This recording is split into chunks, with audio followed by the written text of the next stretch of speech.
세계적인 리더십 전문가이며 또 성공학 강사로 유명한 잔 맥스웰이라고 하는 사람이 있습니다. 이 사람이 쓴 책 가운데 태도라고 하는 책이 있는데 거기에 이런 이야기가 나옵니다. 어떤 젊은 여성이 자기 아버지에게 찾아가서 아버지, 난 너무 힘들어요. 살아가는 것이 너무 어려워요.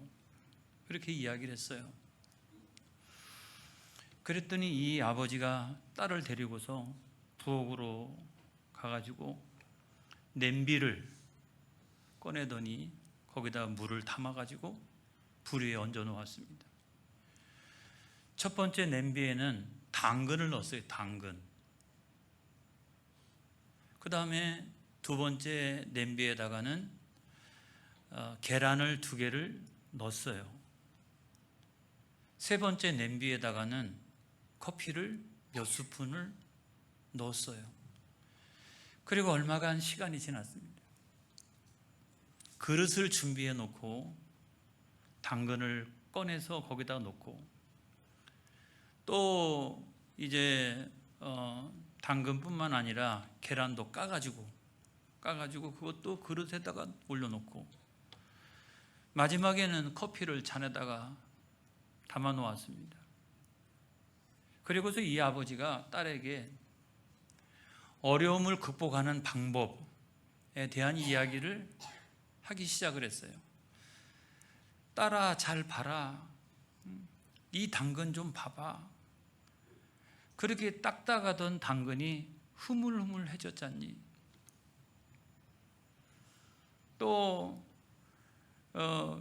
그 깨지기 쉬운 계란, 그 달걀을 보면서 이 깨지기 쉬운 것이 이렇게 단단해졌잖니.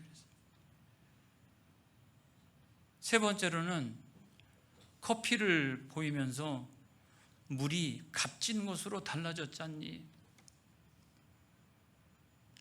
그러면서 이렇게 이야기합니다.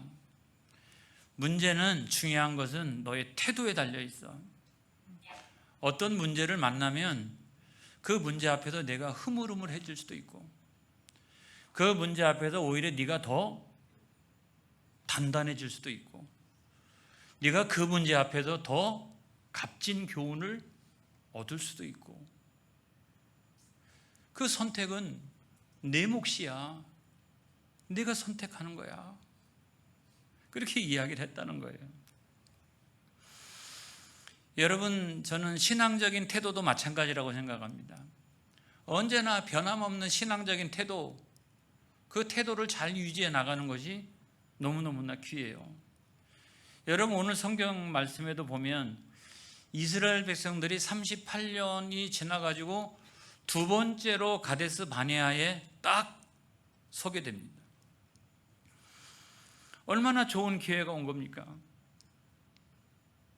그런데도 불구하고 거기서 아유, 옛날에는 여기 물도 엄청나게 많고 나무도 많고 과일도 많고 이랬는데 여기는 지금 물도 하나도 없으니, 그러면서 하나님을 원망합니다. 모세를 원망합니다.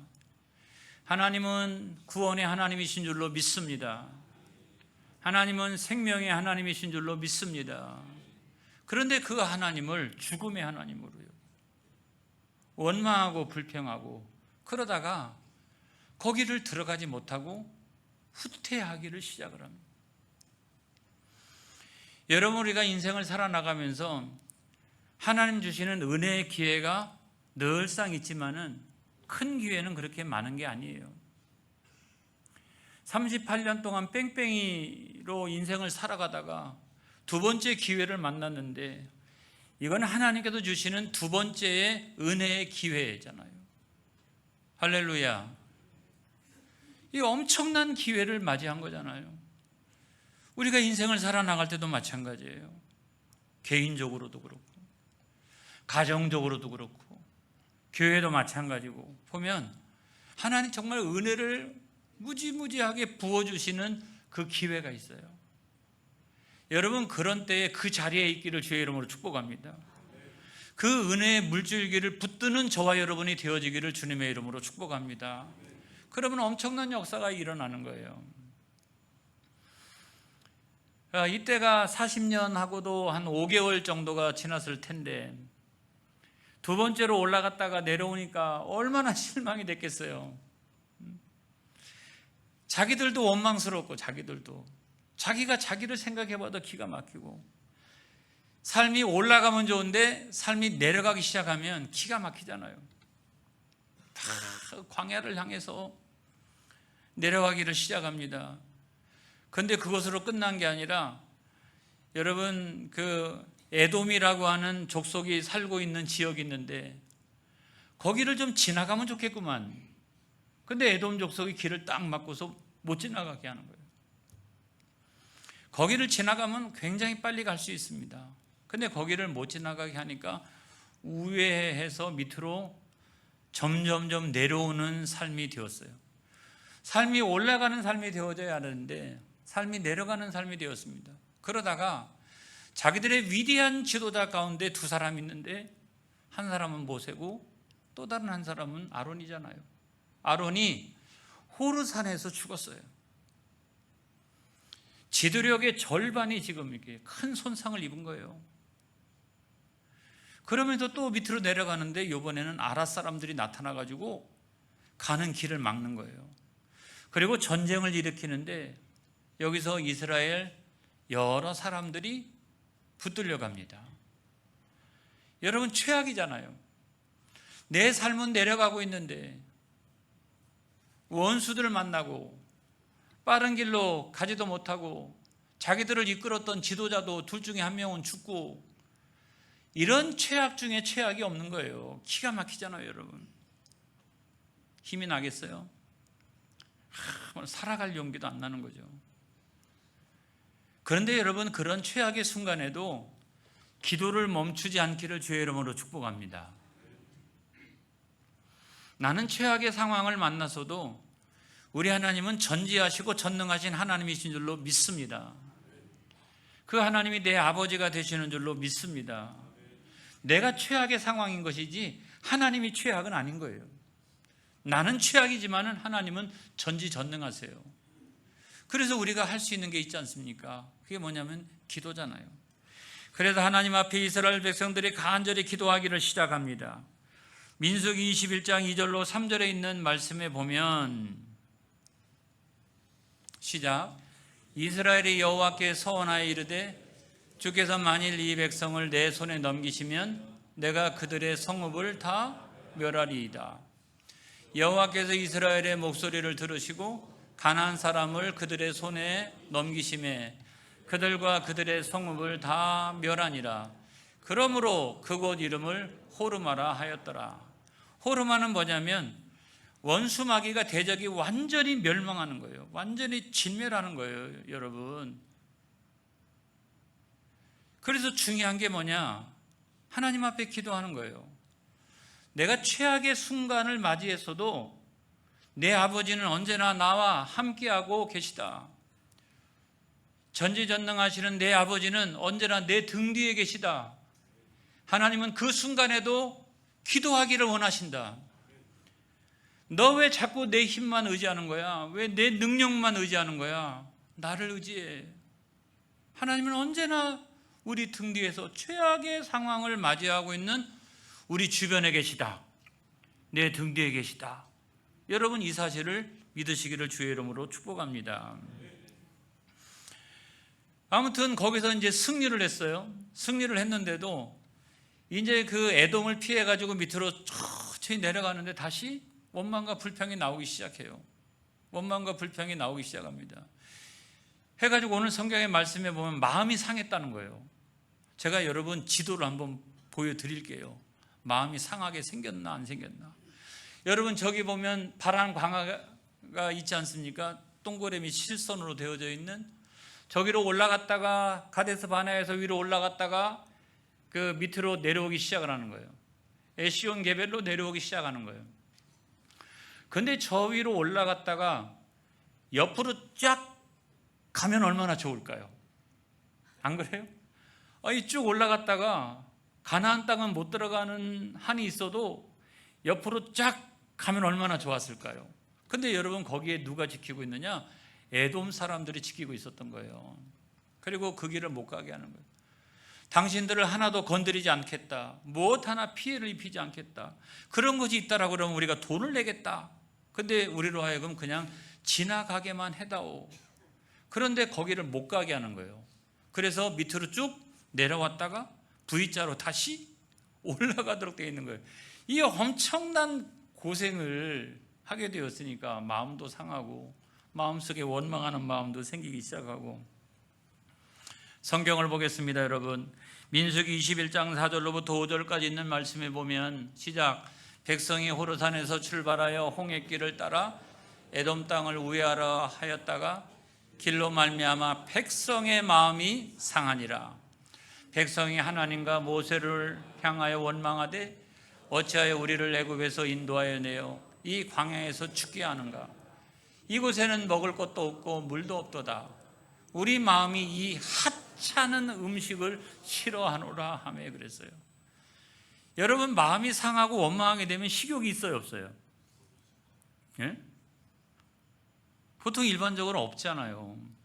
마음이 그렇게 상하고 그 다음에 원망과 불평이 마음속에 가득 차 있는데 뭔들 먹고 싶겠어요.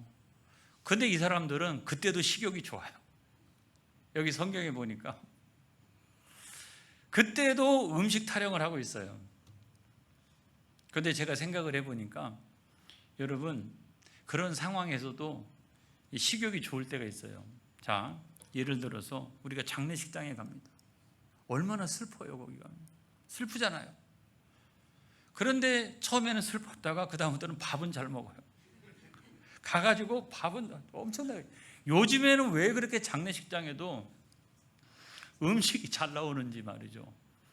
그래서 저도 아무튼 장례식장에 가면 어떤 사람은 못 먹는다고 그러는데 저는 너무 맛있습니다.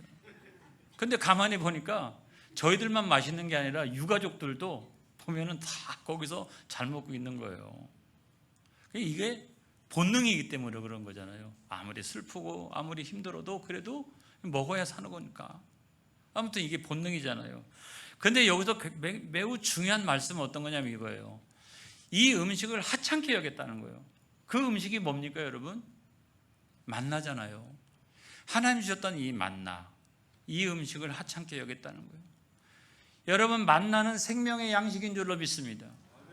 이 만나는 오늘날로 치면 하나님의 말씀을 상징한다. 여러분, 믿으십니까?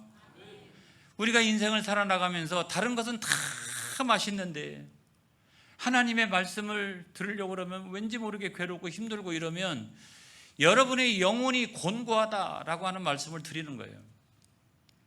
여러분의 영혼이 지금 죽어가고 있다. 그러니까 이 음식 얼마나 귀한 음식이에요. 여러분, 이 음식 없으면 40년 동안 이스라엘 백성들이 살아갈 수가 없어요. 하나님 주신 이 만나를 하찮은 음식이라고 여기는 순간 내 영혼은 어떻게 된다? 곤고해진다. 내 영혼은 망해간다 하는 사실을 우리가 기억해야 합니다. 오늘도 하나님 말씀 들을 때마다 하나님의 말씀이 송이꿀처럼 단 말씀이 되어지기를 주님의 이름으로 축복합니다. 할렐루야. 이래야 되는데 여기서도 원망하고 불평하니까 출애굽한 지 40년 5개월 지났어요. 바람 광야에서 뺑뺑이 돈 지 38년이 지났어요. 이래도 안 달라지고 저래도 안 달라지고 신앙적인 태도가 안 달라지는 거예요. 그러니까 하나님께서 맨 마지막의 방법으로 불뱀을 보낸 줄로 믿습니다. 야, 이들은 안 된다. 두 번째 엄청난 기회를 줬어도 거기 하나를 못 들어가고 또 후퇴하면서도 자기들을 원망해야지 하나님을 원망하고 있고 이러니까 하나님이 야, 이 백성들의 이 신앙적인 태도 이거 너무 심각하다. 이거 적당히 다뤄서는 안 되겠다라고 싶어가지고 하나님이 보낸 것이 불뱀인 줄로 믿습니다. 불뱀을 보내가지고 많은 사람들이 거기서 죽었어요. 그러니까 이스라엘 백성들이 이제 화들짝 놀래가지고 하나님 앞에 기도합니다. 여러분, 민수기 21장 7절에 있는 말씀에 보면 시작. 백성이 모세에게 이르러 말하되 우리가 여호와 당신을 향하여 원망함으로 범죄하였사오니 여호와께 기도하여 이 뱀들을 우리에게서 떠나게 하소서. 모세가 백성을 위하여 기도하며 기도했다는 거죠. 기도했어요. 여러분, 아무튼 자기들의 잘못은 또 기가 막히게 알아요. 그래서 기도했더니 어떤 역사가 일어났습니까? 이것이 오늘 성경 말씀의 매우 중요한 핵심적인 말씀이죠. 민수기 21장 8절로 9절에 있는 말씀에 보면 놀라운 역사가 일어났습니다. 시작. 여호와께서 모세에게 이르시되 불뱀을 만들어 장대 위에 매달아라. 물린 자마다 그것을 보면 살리라. 모세가 놋뱀을 만들어 장대 위에 다니 뱀에게 물린 자가 놋뱀을 쳐다본 즉 모두 살더라. 이거를 여러분 제가 그림으로 보여드릴게요. 그림. 이런 거 아니겠어요? 밑에 보면 불뱀이 많잖아요. 저 불뱀한테 물려가지고 사람들이 죽게 생겼는데 저 위에다가 불뱀을 형상화한 청동으로 만든 놋으로 만든 놋뱀을 달았더니 다 죽어가던 사람들이 저거를 보고서 살게 되었다는 거예요. 근데 여러분 이거는 굉장히 미신적인 거예요, 사실은. 그죠? 성경적으로 볼 때도 이게 합당하지가 않아요. 하나님 어찌 이러실 수가 있습니까? 라고 할 만큼 여러분 그 당시에는 그 인근에 뱀들이 많았다고 그럽니다. 그런데 이 뱀들을 대처하는 미신적인 방법 가운데 하나가 그 불뱀이 많았는데 불뱀을 형성해가지고 놋뱀으로 만드는 건데 얼마 전에 그 지역을 탐구하던 고고학자들이 뭘 발견했냐면 이 놋뱀을 발견했어요. 놋뱀. 불뱀이 아니고 놋으로 만든 뱀이 여기도 나오고 저기도 나오고 여기도 나오는 거예요. 그러니까 당시에는 그 많은 뱀들을 대처하는 미신적이고 우상적인 방법이 놋뱀을 세우는 것이었거든요. 그런데 세상에 우리 하나님, 우상을 그렇게 싫어하시는 하나님께서 놋뱀을 만들어 높이 다루라 그렇게 말씀하셨으니 얼마나 기가 막혀요. 에이 하나님 어찌 그렇게 말씀하십니까? 이러실 수도 있는데 이스라엘 백성들은 어떻게 했어요? 그대로 순종했어요. 순종하고서 그 놋뱀을 바라보니 다 죽어가던 사람들이 살더라. 할렐루야. 중요한 것은 뭐냐면 우리가 언제 사느냐? 중요한 건 뭐냐면 하나님의 말씀에 순종할 때 영혼이 살아나기 시작합니다. 할렐루야. 중요한 것은 하나님의 말씀인 거예요. 하나님의 말씀이 내 생각은 이것은 우상숭배야. 이건 미신의 방법이야. 그건 내 생각이고. 근데 하나님이 그거를 쳐다보면 살리라고 그러면 사는 거예요. 할렐루야. 그래서 하나님 말씀에 순종하는지 안 하는지, 또 이거 갖고 또 원망하는지 안 하는지, 이런 것들을 하나님 살펴보시는 거예요. 그랬더니 순종해가지고 그거를 쳐다보는 자들마다 살아나는 역사가 일어나게 된 줄로 믿습니다. 여러분 우리가 신앙생활 해나가면서도 마찬가지예요. 신앙생활 해나가면서도 이게 계속 반복되잖아요. 조금이라도 고난이 찾아오면 원망하고 불평하고, 그러다가 혼나고, 그러면 회개하고, 그럼 하나님이 다시 구원해 주시고, 이게 여러분 신명기 내내, 구약성경 내내 있었던 신앙생활의 패턴이었던 거예요. 신약시대는 안 그래요? 죄로 말미암아 자기 백성들까지도 다 죄로 말미암아 죽을 수밖에 없는 상황 가운데 되었는데 하나님이 육신을 입고 세상에 내려오셔서 십자가에 높이 달리셨나니 그 십자가를 바라보고 그 십자가를 믿는 자들마다 살리라. 할렐루야. 그래서 구약성경이 신약성경으로 이렇게 쭉 이어지는 거예요, 여러분. 신약성경만 중요하면 구약성경 필요 없는 거죠. 그게 아니에요. 구약성경이 신약성경으로 점점 더 확연해지고 완성되어지고, 할렐루야, 그렇게 되어진다는 사실을 여러분 믿으시기를 바랍니다. 그래서 사실은 구약성경에 나타난 놋뱀은 신약시대에 누구를 상징한다? 예수 그리스도를 상징한다. 그래서 그 예수 그리스도를 바라보면 우리가 살리라. 여러분 이 구약성경의 말씀과 신약성경의 말씀을 잘 연결시킨 말씀이 있는데 그 말씀이 뭐냐면 요한복음 3장 14절로 16절까지 있는 말씀입니다. 시작. 모세가 광야에서 뱀을 든 것 같이 인자도 들려야 하리니 이는 그를 믿는 자마다 영생을 얻게 하려 하심이니라. 하나님이 세상을 이처럼 사랑하사 독생자를 주셨으니 이는 그를 믿는 자마다 멸망하지 않고 영생을 얻게 하려 하심이라. 아멘. 이 한 말씀 안에 구약 성경의 이 놋뱀 사건과 예수님의 십자가 사건이 딱 연결되어지고 있잖아요.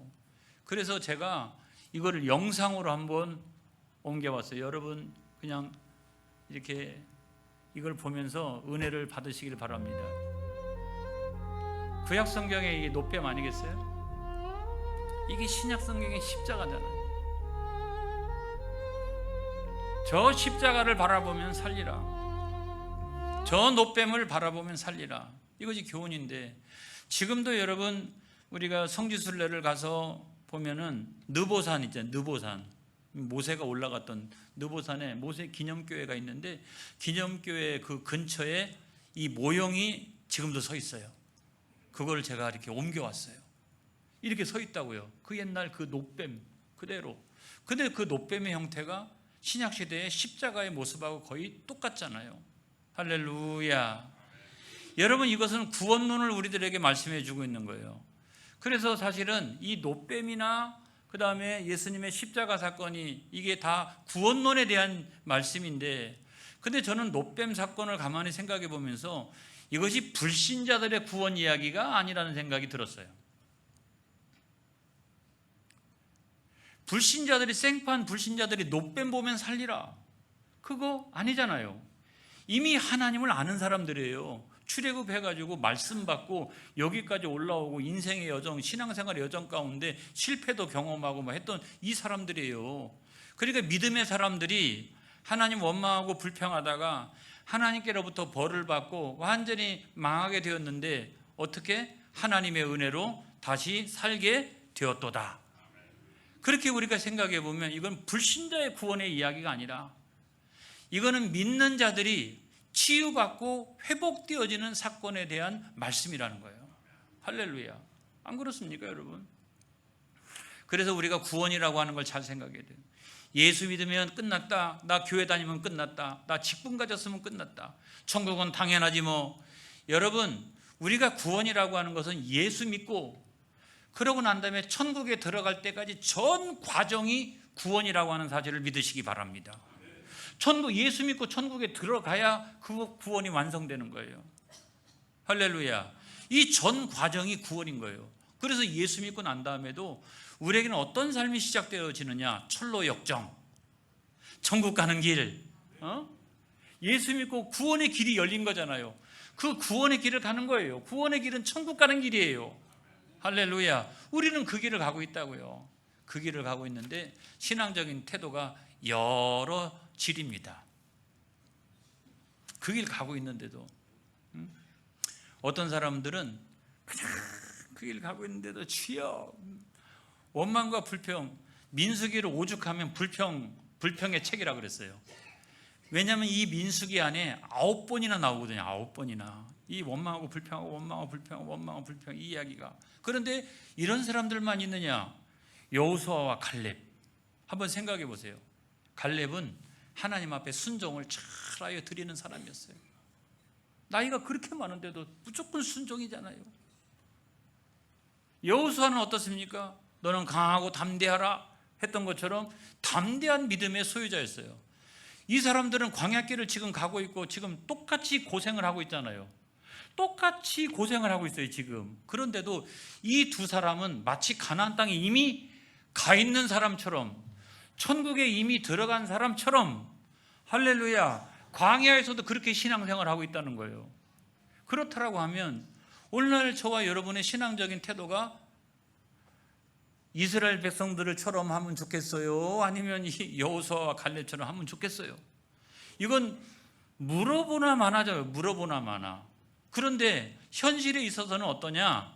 어떤 때는 원망과 불평할 때도 있고, 또 어떤 때는 또 여호수아와 갈렙처럼 막 순종하는 믿음, 담대한 믿음, 주여 막 이렇게 하는 믿음, 이것이 막 섞여져 있는 것이 뭐다? 이게 철로 역정이고 이것이 우리가 신앙생활하는 모습이다, 이런 이야기예요.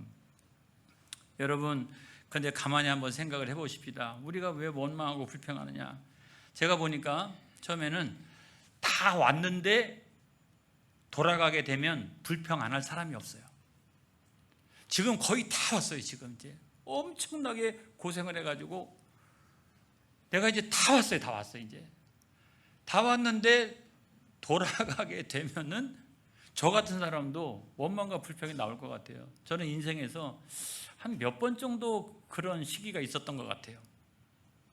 다 왔는데 이렇게 후퇴할 수밖에 없는, 이 대열들을 이끌고 뒤로 좀 후퇴할 수밖에 없는 이런 때가 이렇게, 저도 이렇게 생각해 보면 고등학교 때도 한번 그런 것 같고 목회하면서도 마찬가지고 그런 때가 있는 거죠. 사람은 다 이제 왔어요. 다 왔어. 그런데 그때 딱 후퇴하게 될 수밖에 없는 상황이 처하게 되었다라고 하면 여러분 기가 막히죠. 그죠? 그 다음에 두 번째로는 에돔 족속을 만났을 때, 자, 에돔 족속의 조상은 누굽니까? 에서잖아요. 에서를 따지고 올라가 보면 이렇게 쭉 올라가니까 아브라함이 있고, 그 다음에 이삭이 있고, 그 다음에 야곱이 있는데, 야곱이 있잖아요. 근데 야곱의 형이 에서잖아요. 그러면 야곱과 에서는 형제잖아요. 근데 이 에서의 후예는 에돔 족속이 돼가지고 지금 거기 있는 거고, 야곱의 후손은 이스라엘 백성이 돼가지고 지금 한 40년간 이렇게 우회하면서 여기까지 왔는데 누가 길을 막고 있어요? 누가 길을 막고 있습니까? 누가 이 길을? 그건 누가 막고 있냐면 이 에돔 족속이 막고 있는 거예요. 그러니까 지도 한 번 더. 제가 아까 말씀드렸지만 이렇게 쭉 올라갔어요. 올라가서 가나안 땅에 들어가지는 못한다 할지라도 그냥 옆으로 가면, 이렇게 옆으로만 가도 얼마나 빨리 갈 수 있는 거예요. 그런데 저 에돔 족속 때문에 밑으로 내려갔다가 다시 올라가는 어려움을 겪게 되었어요. 여러분 평생 살아나가는 동안에 여러분 에돔 같은 에돔 족속을 만나지 않기를 주의 이름으로 축복합니다. 여러분의 가정에서 에돔 족속을 만나지 않기를 주의 이름으로 축복합니다. 교회도 마찬가지인 거예요. 예수님도 에돔 족속이 있었어요. 가룟 유다. 다윗도 에돔 족속이 있었어요. 사울왕이기도 하고, 그 다음에 나중에 보면 자기 아들 압살롬 얼마나 잘생겼는지, 제가 볼 때는 성경에서 제일 잘생긴 사람은 이 압살롬 같아요. 엄청나게 아주 뛰어난 사람이에요. 머리가 막 치렁치렁하고 말이죠. 영양이 얼마나 좋은지 잘생긴 사람이잖아요. 그런데도 그 때문에 어떻게 했어요? 왕위를 빼앗기고 도망다니고, 자기 사랑하는 아들 때문에. 여러분 평생 살아나가면서 에돔 족속이 여러분 앞길에 없기를 주의 이름으로 축복합니다. 할렐루야. 여러분의 앞길을 막지 않기를 주의 이름으로 축복합니다. 그 다음에 세 번째가 뭐냐?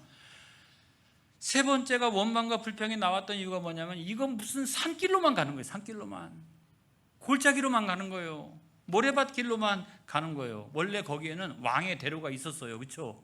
왕의 대로가 있잖아요. 거기는 고속도로예요. 근데 그 길로는 못 가고 맨날 가는 거예요. 산길, 골짜기, 모래밭 이런 데 가니까 이 세 가지가 겹쳐 있다라고 한번 생각해 보세요. 여러분 인생에 이 세 가지가 한꺼번에. 그러면 웬만한 사람들은 여호수아와 갈렙은 멀리 가 있고 이스라엘 백성들처럼 그렇게 원망하고 불평하게 될 거예요. 자, 그런데 이런 때에 신앙적 태도가 무너지지 않기를 바랍니다. 그러면 살아납니다. 여러분, 이 순간에 신앙적 태도가 무너지지 않으면 돼요. 왜냐하면 내가 산길로 가든 골짜기로 가든 또는 모래밭을 향하여 가든 중요한 것은 하나님은 나와 함께 계시도다. 할렐루야. 여전히 지금도 구름기둥과 불기둥으로 인도하시고 계시고 있고 만나를 먹여주시고 있고, 할렐루야. 이렇게 하나님은 여전히 그 길을 인도하시고 있다는 사실이에요. 우리가 최악의 상황 가운데 있을지라도 하나님은 내 근처에 계시다. 나를 여전히 인도하시고 있다. 그래서 그 좁은 길로 갔더니 20장까지는 원망 불평하는 얘기가 쫙 있어요. 다시는 읽어보고 싶지 않아요. 아주 21장 딱 넘어가면서부터는 원망과 불평이 없어요. 왜 그럴까요? 그때부터는 모압 광야로 쫙 하고 올라가요. 왜 그럴까요? 고속도로가 열린 거예요. 처음에는 좁은 길로 갔는데 하나님이 인도하셔서 21장으로 딱 넘어가자마자 고속도로가 확 열린 거예요. 여러분의 인생이 그와 같이 되어지기를 주님의 이름으로 축복합니다. 할렐루야. 그런 인생이 되기를 바라요. 그 다음에 두 번째로 보면 뭐냐면 이스라엘 백성들이 그런 고난과 어려움을 통해 가지고 하나님의 군대가 됐어요. 하나님의 군대가 됐어요. 조금만 어려움만 있으면 다 슬슬 피해 다녔잖아요. 지금까지. 안 그래요? 그리고 원망하고 불평하고 그랬는데 요 고속도로와 같은 모압 광야를 쭉 올라갈 때는 아모리 왕 시온을 만났을 때도 그냥 전멸시켜 버렸어요. 더 올라가지고 바산왕 옥을 만났을 때도 전멸시켜 버렸어요. 이스라엘 백성들이 달라졌죠. 엄청 달라졌어요. 굉장히 달라졌어요. 그랬기 때문에 하나님의 군대가 됐기 때문에 비로소 가나안 땅에 딱 들어가서도 거기를 다 점령할 수가 있었어요.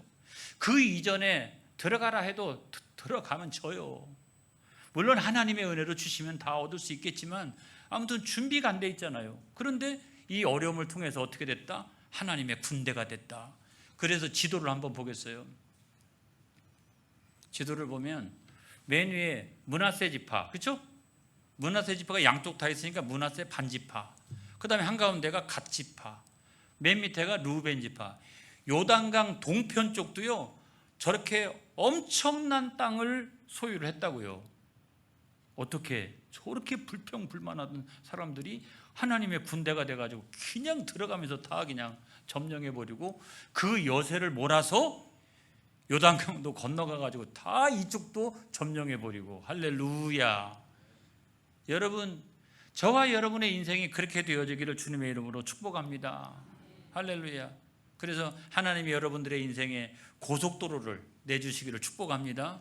그 다음에 이와 같은 어려움과 고난을 통해서 저와 같은 부흥의 시대를 여러분의 가정에 주시고, 할렐루야, 우리 교회에 주시고 여러분의 인생에 주시는 놀라운 역사가 일어나기를 주의 이름으로 축복합니다. 할렐루야. 기도하겠습니다.